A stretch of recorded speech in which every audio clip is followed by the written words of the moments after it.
Put your head on my shoulder, hold me in your arms, baby,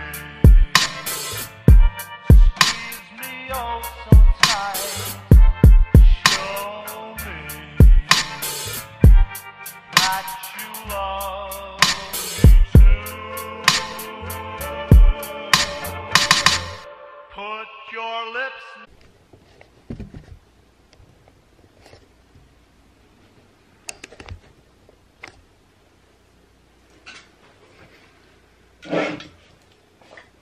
Hi you guys, welcome back to the channel. This is gonna be a little bit different because I have never done this, but I'm gonna go ahead and do it. I'm going to be doing a little story time. I'm gonna be eating, I made me a Frito pie. Everybody's asleep, it's kind of late at night. I'm actually ready, believe it or not. If you guys haven't subscribed, make sure you subscribe. Make sure you give me a thumbs up on this video because it is going to be a little bit hard, but it is something that everybody has requested and always asks me if you guys don't know. And I do have a Facebook makeup page. That's what I basically do. This is how all this recording and vlogging and how it all started on my Facebook. So make sure you guys add me on Facebook. It is Crystal Slays. I'll go ahead and insert it right here. Make sure you guys add it. There's two of them, so make sure you do both of them. The original and the backup. You want to join, don't miss out. I do a lot of fun giveaways. I do, basically my makeup tutorials are a little bit unique because I explain full details step by step. Another thing is something new that I'm trying. I am basically trying to do English and Spanish, which is, I guess it's a, let me move you guys up a little bit. There we go. I feel like it's something that I want to start doing just because I do have a lot of Spanish speakers. This video will be in English, specifically in English, just because it's a little hard, but let me open my Coke. So it's like a mukbang or whatever it's called. That is what I'm doing. And story time. So I'm kind of nervous because I've never really shared this story with anybody, but I think it's time I share with you guys. So basically this story is going to be what happened to Michael and why Michael went away. So if you guys don't follow me on YouTube, Facebook, sorry, you would not know this, but yes, Michael went away for 4.5 years. He went to prison. So I'm gonna share that, but I'm nervous just because I don't want to be judged. You guys, I've been with Michael 9 years. He went away after a year of us, almost 2 years, I believe, of us being together, and he did 4.5 years, like I said. He went to a federal prison.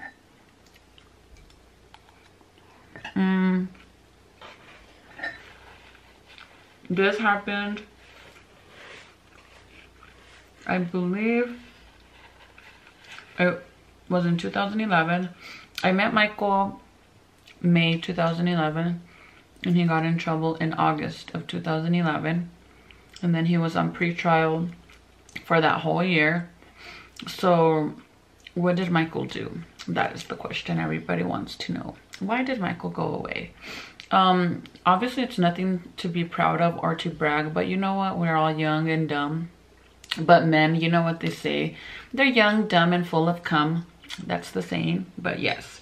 Michael got in trouble for trafficking. Yes. He's not like that no more, you guys. Trust me, he learned his lesson. But that's what happened. I will never forget this, actually, because it was just a really horrible experience. It changed our life like no other.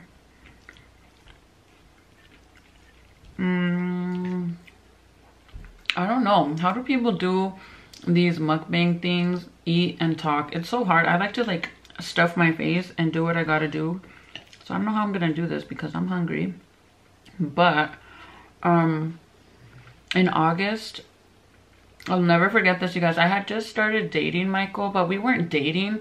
So it was like a relationship where basically he would call me and ask me if I wanted to go out with him to the club, to go dance, to go drink or whatever. And when I would go with him, everybody knew I was with him. So it was like, it wasn't official, but it was official. Because if we went out together, that means he was with me. He wasn't going to be with other girls or anything like that.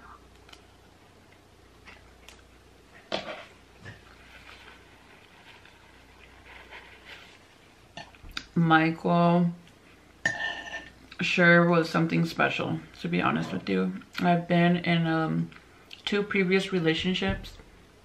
The first one I was with my son's dad for 9 years. My daughter's dad, I was with him for 5 years, and they were really abusive relationships. So when I met Michael, he was the opposite. It was the first time I actually felt safe, and I could just tell right away that I was going to be with him forever. Well, I've been with him for almost 9 years now, so I feel like he is going to be with me forever. But you never know, you never know what could happen. But basically, Michael used to sell drugs. One day, I remember I went to go hang out with my friend. Actually, let me back up a little bit. I had a really good friend that I used to live with. I moved out of my mom's house to go live with her because I had left my daughter's dad. It was weird because I went to live with my friend, and by the end of the month, she was gonna get evicted, or her contract at the apartments were gonna end. And I lied to Michael, and I told him that supposedly she threw me out and that I needed a place to live. So then he's like, you could come and stay with me, because he had his own little place, a little studio, a 1-bedroom studio, 1 bathroom, really tiny. But my daughter Serenity was only 7 months old. My son, I don't know how old he was. 6. How was Nate? Was, let's see, 9. It's a 3-year difference. So Nathaniel was 3 or 4. He was staying with my mom. He would go back and forth, but majority of the time he was with my mom. And I lied to Michael one night. I called Michael and I told him that I didn't have nowhere to live, that my friend had threw me out. And I remember Michael was gonna go ramping or something with his cousins. So he even told me, he went to meet me to give me his car keys, and he had just bought his brand new Charger. So to me, I was like, damn, you're gonna let me drive your car? And he gave me the key to his house, and I remember packing my stuff. I was still in good terms with my friend, but I lied to him. I went to his house and I started unpacking whatever. So I was living with Michael for 2 weeks. And then one night, I went to hang out at my friend's house, and normally we would always go to the movies together, but for some reason this night, Michael went with his cousin and the guys to go watch a movie. I was at my friend's house, and then I got a text message from Michael telling me he was at the movies. And I remember him acting like kind of weird, like being extra lovey-dovey. And he's like, I wish you were here with me and all this stuff, right? And I was like, what the fuck? Since when does he talk to me and like that? Because he never used to talk to me like that. Like, we had just met. So he's like, are you gonna come home tonight? And I'm like, I don't know if I'll probably just stay at my friend's. And he's like, no, come home. So I asked my friend Rochelle if she wanted to go with me over there, because she kind of used to have a thing for his Michael's little cousin Abel. So we went over there, and I remember we were all sitting there watching movies, and Michael was smoking, because he used to smoke weed back then. And my friend left. I walked her out. I came back in, and basically I forgot to lock the screen door, because we had like a metal screen. I think it's metal. I don't remember. I believe it was metal, or it might have not been, but I forgot to lock it. And he stayed in the living room watching the movie with the cousin. and I went to the room and I started watching the movie Salt. I'll never forget this, you guys, because I feel like that movie's bad luck. Till this day, I will not watch it because of what happened that night. I went in the room to lay down, and then Michael went in there. And he was being all nice to me, giving me kisses and stuff, like being weird. He had never been like this. Almost like if he, like, you know when they say when people pass away, they tell you they love you, and it seems like they're telling you they love you because you're never going to see them again. It was kind of something like that. Like, I felt weird. Well, anyways, we went to bed, and normally Serenity would wake up twice at night for a bottle around 5, like 2 and then at 5. That night, we were all sleeping. Me and Michael were in the bedroom, and his cousin would sleep on the couch. Serenity would sleep with us, and I remember that night, Serenity didn't, she cried a little bit around 5 o'clock for her to get her bottle, but I didn't even bother to get up because she went back to sleep. But honestly, I feel like if I would have got up, then I would have seen something or heard something, because I'm not even lying. Maybe like 20 minutes later, I could hear somebody pounding on the door, and I heard them saying, Region 3, open the door or whatever. Like, but I thought I was dreaming or whatever. And then I heard it again, and I went like this to Michael, like, wake up, dude, somebody's at the door. Michael says that he thought that it was one of his friends, because some of his drunk friends would go in the middle of the night. And basically Michael got up. I will never forget this, you guys. He got out of bed, because we lived in a really small studio. I don't know, probably smaller than this. So basically like 3-4 steps of coming out of the bedroom, it would be a tiny little hall, and then the bathroom was right there. You come out of the bathroom, and then it was the living room, the door, and then the kitchen on the side. Well, by the time Michael got to the hallway, boom, dude, they knocked down the doors, and then they started throwing. I remember hearing these big old loud popping noises, and you could see smoke all over because they threw the smoke bombs, and then they threw the flashing lights. Dude, it was loud. I just remember staying in bed. I didn't even want to get out of bed. I knew right there that we were getting hit by everyone. We got raided. Obviously, I had nothing to do with it. They were there for Michael. And it was scary. They went in there. I do recall his cousin had ran to the bathroom and then came back out, because he was sleeping on the couch, you guys. So he obviously heard them, because when I looked, the cousin was already running out of the bathroom. I'm sure he was doing something dumb in there. And then they broke down the door. They came inside. They had Michael on the floor. Right away, instantly, they grabbed him, walked him outside, had him on the floor of the sidewalk, and then they came in and they got me, and they told me that I needed to go outside. I got a blanket for Serenity. I wrapped her. I walked, and they had me in one of the detectives' cars. So they had all of 3 of us separated. It was 5 in the morning, like 5:30, 5:15. It happened fast, you guys, fast. I was freaking out. So at this time, like I said, me and Michael met in May, June, July, August. That's when we got him. So 3 months of knowing him. They had us all in different spaces so we wouldn't be around each other to talk. They were searching the house, and I remember the detective came up to me, and he's like, I need you to tell me where all the drugs are. And I'm like, I don't know what you're talking about. I don't know where the drugs are, because I don't know what you're talking about. Como haciéndome la pendeja, right? Like, of course, I'm not gonna, you know, I wasn't gonna say anything. I didn't know where anything was, but he kept telling me that. And I'm like, I don't know anything. And then he's like, one of the detectives, and he's a really well-known detective. He's like one of the messy ones, you could say. And he's like, I'll be right back. So he goes back, and they were still searching and searching and searching. And then he comes back again. They were talking to the boys too, to Michael and the cousin, but they were separate. He comes back again, and he's like, I'm gonna give you one last chance. I need you to tell me where the drugs are. If you don't tell me where the drugs are, we are going to call CYFD, which is Child Protective Services, and we're gonna have them take your daughter from you, and you're gonna go to jail. And I said, for what? Like, I don't know what you're talking about. You want me to lie to you? Like, I don't know where it is. Because they couldn't find the stuff at the time. So he's like, I'm gonna let you think about it, and when I come back, I need you to tell me. If not, when you come back, I'm gonna arrest you or whatever. And I'm like, all right, whatever.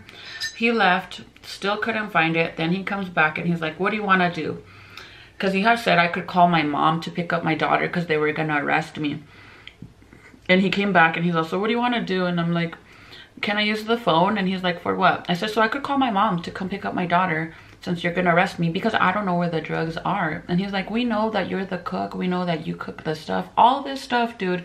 And he's like trying to like, you know how they do the little, he already told me you do this and that, so you just need to tell on him, or are you willing to go to jail and lose your kid over someone that you just met? Because they even knew that I had just met Michael. And I said, how do I don't even know what Michael does. I don't know what he does. I don't know he sells drugs. I don't know what you're talking about. I said, every day I go to work. I just moved in with him. I've been here for 2 weeks. I go to work. I work at the bank. I used to work at Bank of America. I said, I go to work at 8 in the morning. I get out at 6 and I come home, or I go to my mom's and I come home. And it's already late at night.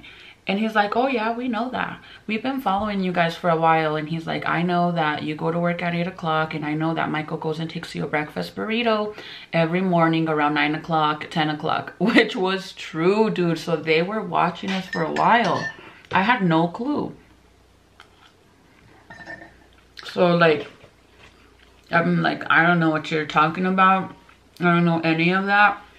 Let me call my mom and arrest me if you're gonna arrest me. And he's like, he gets a phone call, the detective, while he's talking to me, and he's like, I'll be right back. He leaves, and then I guess they found the stuff, dude, because then they started walking out of the house with bags, black bags.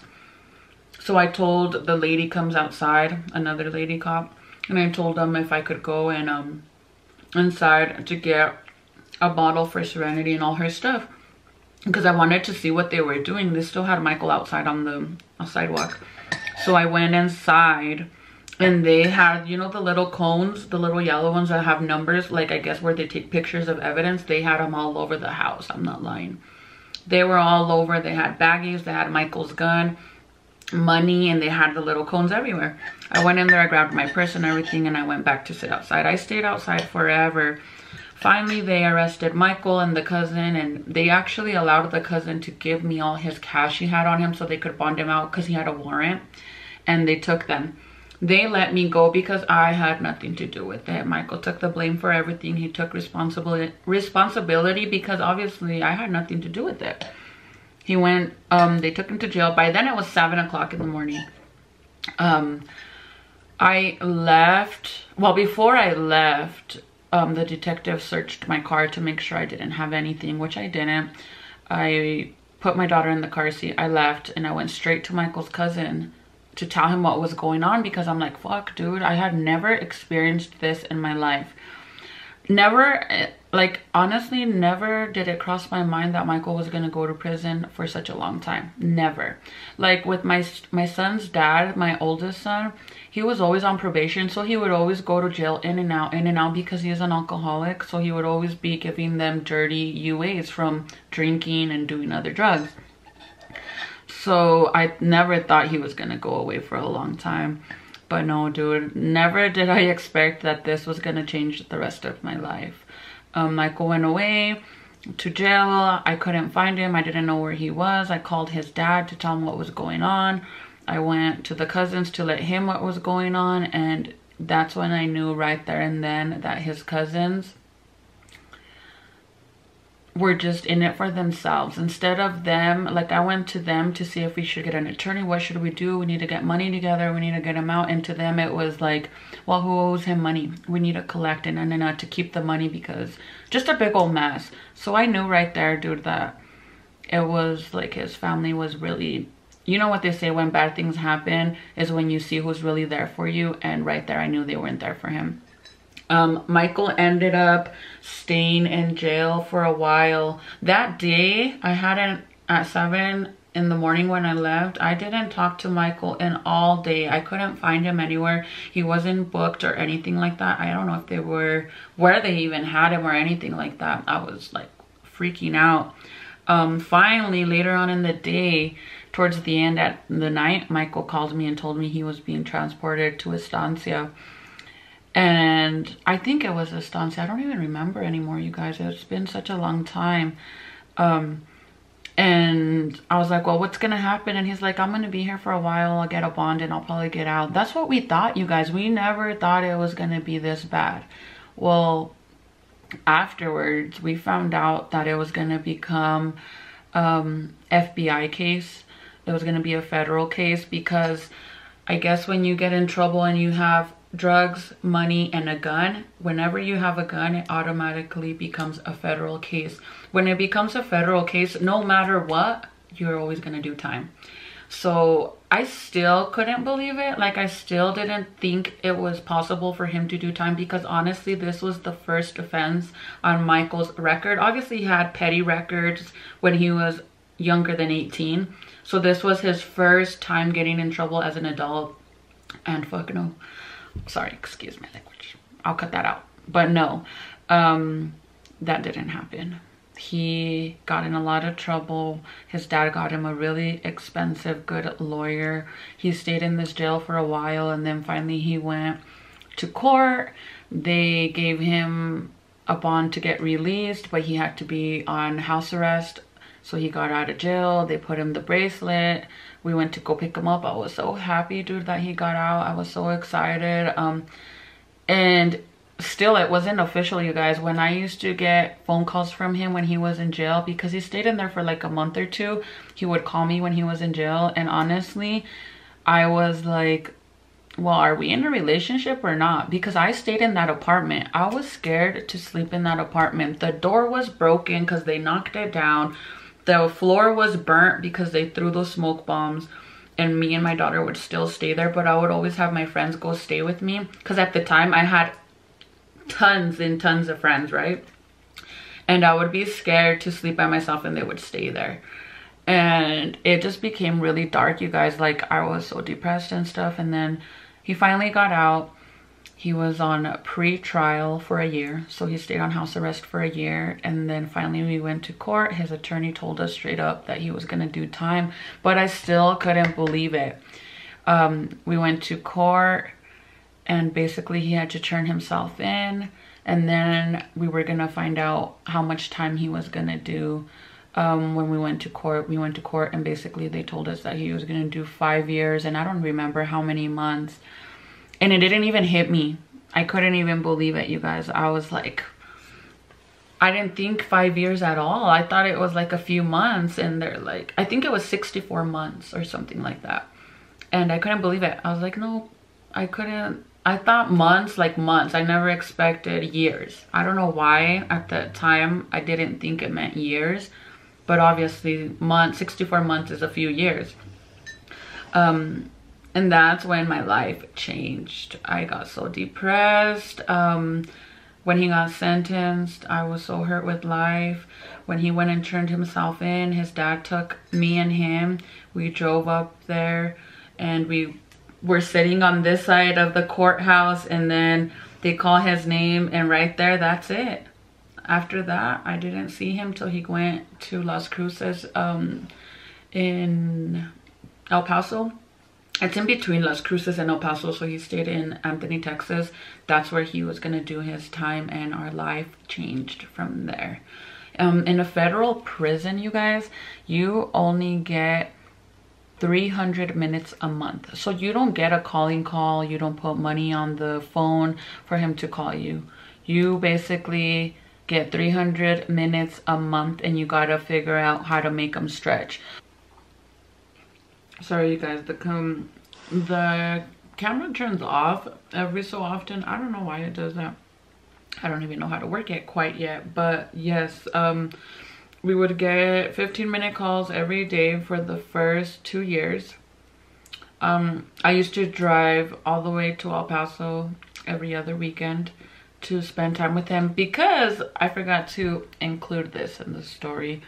when Michael was on pre-trial for that year, I got pregnant with Junior. And then when Michael turned himself in, Junior was 3 weeks old. So it was so hard. So it's like, I don't know why, but I had a feeling that I was gonna get pregnant right before he went to prison. I don't know why, but I just knew it.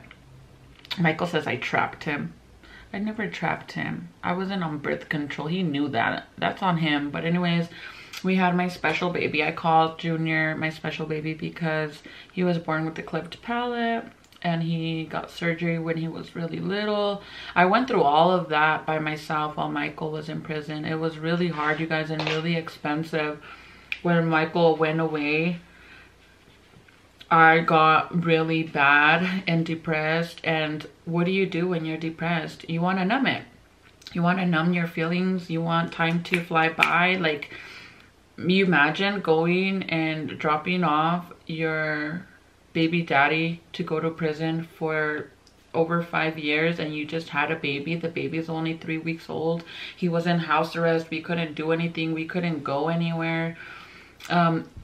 We could only go out on Sundays when he was on house arrest. It sucked.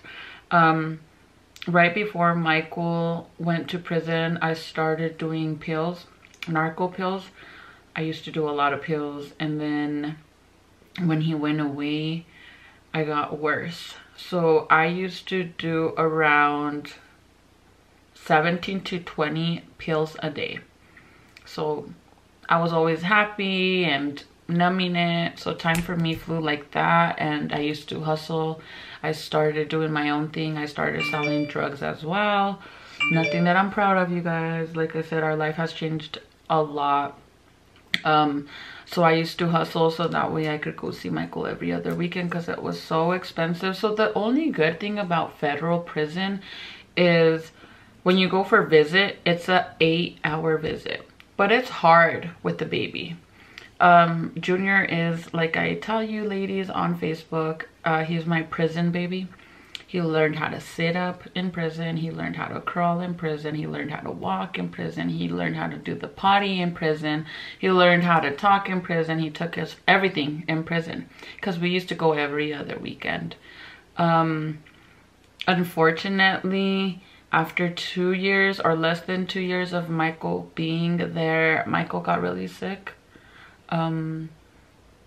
He got really sick, you guys. I almost lost him in there, and I started doing more drugs because I was so stressed out and so depressed and so worried. And I'm not talking about a cold or anything like that. He was diagnosed with cancer, and I don't want to get emotional. I don't want to cry. I'm not gonna cry. It's hard to talk about it. He got diagnosed with cancer, and then he got transferred to North Carolina. Impossible for me to be able to drive all the way out there. He went out there because it's a medical federal prison.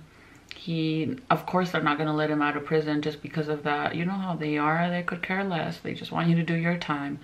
He got transferred out there, and he went through chemo treatment out there. So I've seen Michael at his highest and at his lowest, and I stayed by his side no matter what.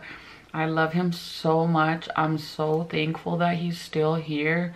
My biggest concern all the time is his health, because even though he went to chemo treatment, unfortunately they can't remove the tumor, so it could spread whenever the hell it wants to again. And it's a scary feeling knowing that, but obviously we can't live our life like that, like being worried about it all the time.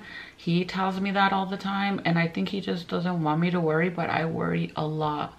If he gets sick, I worry. I want him to go to the hospital right away. I'm always on him about everything, but it was hard, you guys. He didn't want me to go and visit him in North Carolina because obviously with the chemo treatment, he lost his hair, and oh dude, it was horrible. It was so hard to be strong. Like, how do you not cry and be strong? Because when you cry, you make them weak. So it's like you're their rock. So you have to stay strong. And the first time I went to go visit him, he was so pale. He lost all his hair. He was embarrassed. You know, Michael has always been a really clean, and his hygiene and all of that, and he likes to dress nice and stuff. And he was like, I could just tell he was uncomfortable for me to see him like that. It's like, you know, you don't want to lose, like, even though they get haircuts, they get a fresh fade or whatever, he was like no hair at all. And it was hard for me not to cry, because it would break my heart to see him like that, because I don't know what I would do if I would lose my hair, you know what I mean? Besides that, you imagine to go through chemo treatment in a prison cell. Even though it's a medical prison, that's still horrible. You don't have any family members, nobody could visit you. You have to visit in a visiting room with all the other sick inmates, and it was just so hard for me. Like, I would fight with him when I would go over there, and I'm like, why did I just waste a whole visit arguing with him? And I would argue with him. I think it was just, I was just so stressed, and I would argue with him over dumb shit. I remember, and you know what? I feel bad. I feel so bad that I would even argue with him for over petty shit. I don't even remember what I would fight with him over, because I would leave mad from the prison, and then he would call me as soon as I was leaving. As soon as I got in the car, I was getting a call from him, which we were wasting our call, because normally when I would visit, he would call me at night before I went to bed, or he would call me in the morning or whatever, but we would stretch the minutes, so it would be like 5-minute calls. But when we would fight, we would waste the whole 15 minutes. And I regret that. Like, I feel so bad right now. I like want to go upstairs and hug him. Like, I want to cry, because it's like how could I do that? You know, that is so sad. And till this day, like I said, I still worry about him. But I think that people will never understand what we went through. So like, I'm not lying, I heard it all. When Michael was gone, everybody would tell me that he was just using me for money, that when he got out he was gonna leave me. And I'm sure people used to tell him too, because he would always say that everybody in prison would always tell him that the first year is when people break up. People can't, especially when you gotta wait for years, that people would not make it. And he would always say that, and I'm like, watch, we're gonna make it, we're gonna make it, and we're gonna prove everybody wrong. And we stayed together, you guys. I never cheated, even though people, you know, people like to talk shit. But like, come on, dude, I was so busy doing drugs, I didn't have time for none of that. And Michael tells me, like, if you did cheat on me, I don't care, because, you know, you had to do what you had to do, whatever. But no, dude, no. I know it would bother him down deep inside if I did that, but how could you cheat on somebody that is sick like that? Like, he is the love of my life. I love him so much. He is a blessing to me. He's never laid hands on me. He's never disrespected me in any way to call me like bitch, a whore, a slut. Never ever did he ever do that. He'll call me like a bitch, but messing around, but never like that. It's never been anything. He's never disrespected me. Like, I've been in relationships where I got spit in the face. That is like the lowest thing anybody could do. That happened to me. So like, that's why I waited for him, besides my son, because he never disrespected me like that. But that's why I would tell people, like, how could you guys sit there and say that we're not gonna make it? You guys don't even know what we went through. Nobody realizes what we went through. Nobody knows that Michael got sick, that my son went through surgery. Michael was stressed out in jail, in prison, while I was going through surgery with Junior, because Junior was born with the cleft palate. He got his first surgery when he was 6 months old, and I had to do that by myself. I stayed in the hospital for a week. Stressful times, dude. Stressful times. And Michael got out, well, after his chemo treatment, and he got better. He stayed there for like a year, and then he came back to Las Cruces. I was so happy, because then I was able to see him every other weekend again. But visits in North Carolina was hard, because it was $1,500 for a 3-day trip. It was $500 for round trip tickets for me and Junior, because obviously I would take Junior. And since he was younger than 2 years old, he gets to sit on your lap, so you don't have to buy a ticket for him. But once they turn 2, you have to pay for their ticket. So I was still hustling. I had to support my kids and make money to be able to go and see him. I paid for the rental. It was $100 a night for the room. And then you had to take like $60, $70 to the visit room because it's an 8-hour visit. So you had to buy snacks, food. They sell everything in there and it's so expensive. It's $4 for 4 wings in North Carolina. So you're paying $1 per wing. Expensive. The Cokes, you guys already know, like $2. Expensive. But if you don't take no money, then you don't eat, and you can't go in and out. Once you're in there, you're stuck in there. Besides the fact that it takes like forever to get in there, and if you don't make it on time and there's too many people, you have to come back later. And obviously when you fly and you spend all this money and all this time going out there, you want to be there on time. And the guards are asses. Like, my whole wardrobe became prison approved. Because if your pants were too tight, you can't go in there. You can't wear leggings. You can't wear khaki because the inmates wear khaki. You can't wear white or khaki at all because the inmates wear them, not even the kids. You can't wear shorts. You can't wear sandals. You can't wear spaghetti straps. You can't wear gang-related shirts. You can't wear see-through shirts. It's like hard and it's worse than anything.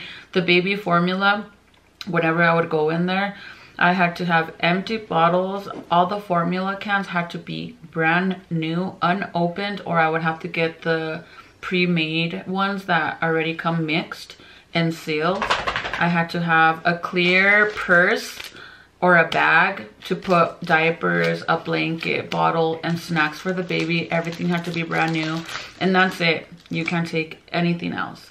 They search everything, and it's like, when you go in for every visit, regardless if it was Anthony, Texas or North Carolina, as soon as you go in there, you have 15 seconds to greet them, kiss them, and that's it. It's just like, you can't make out all crazy, but 15 seconds at the beginning and at the end of your visit. Towards the end in North Carolina, Junior would cry a lot to go with him, and that's where it would be really hard for me as well, because whenever it was time for us to leave in North Carolina, we had to the visitors had to stand against the wall and wait, because they take 5 to 6 people at a time to the front, because you got to get your IDs back and you got to sign out, and then all the inmates go to the other wall and they stand there. And no lie, when I would be standing there waiting for my turn to walk out and Michael was still there, Junior would cry and cry and cry because he wanted to go with his dad, and it would break my heart. There was never a time that I wouldn't leave crying from there.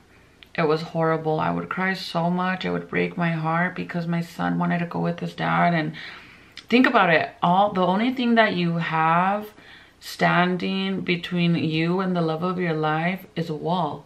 That's all it really is a wall and guards. It's awful. But when he got transferred back to to Anthony, Texas, I was so happy because now I could go back every other weekend to see him again. And obviously it meant that the chemo treatment worked. It worked, and his tumor shrunk really, really small. It stopped growing, it stopped spreading, all that. So he was good. I was really happy about that. It's like I said, dude, imagine if I lost him in there. Like, oh my God, that's like, I don't know what I would have done if that would have happened to me.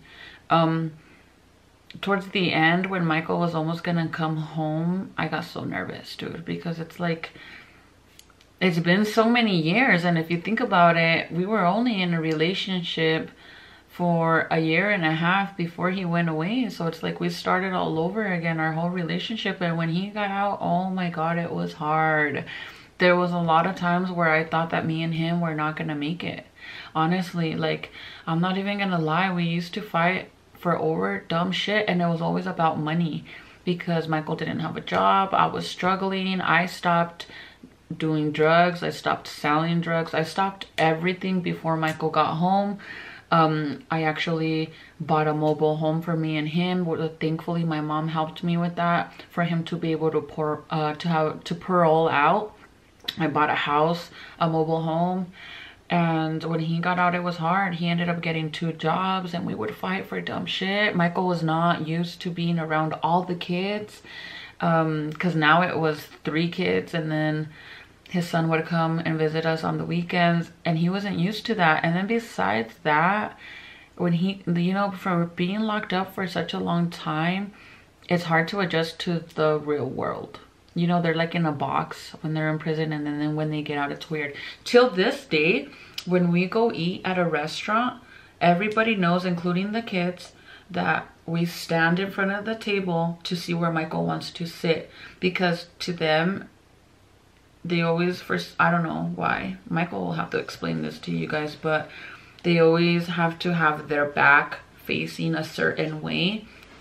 You know, like how, I don't know, but that's what he does. Till this day, he still does that.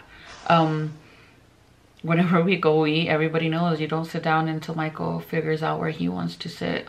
And normally it's always somewhere where nobody's behind him, or there's a wall behind him. I don't know.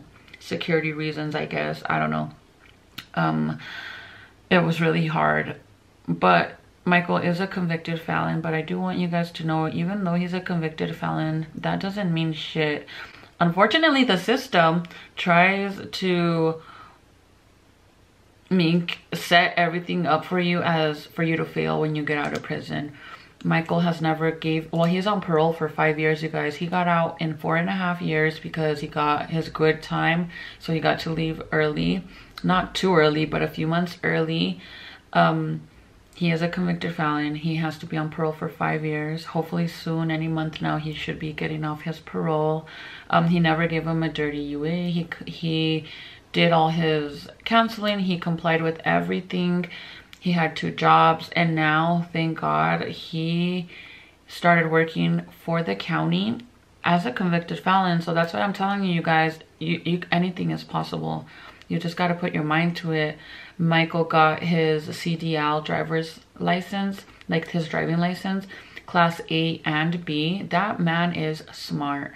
I guess people take classes to be able to get the license. Michael studied for 1 week straight, passed it the first time he took it. His class B, because then you have to work for the class A after. But same thing, he didn't take no classes, nothing.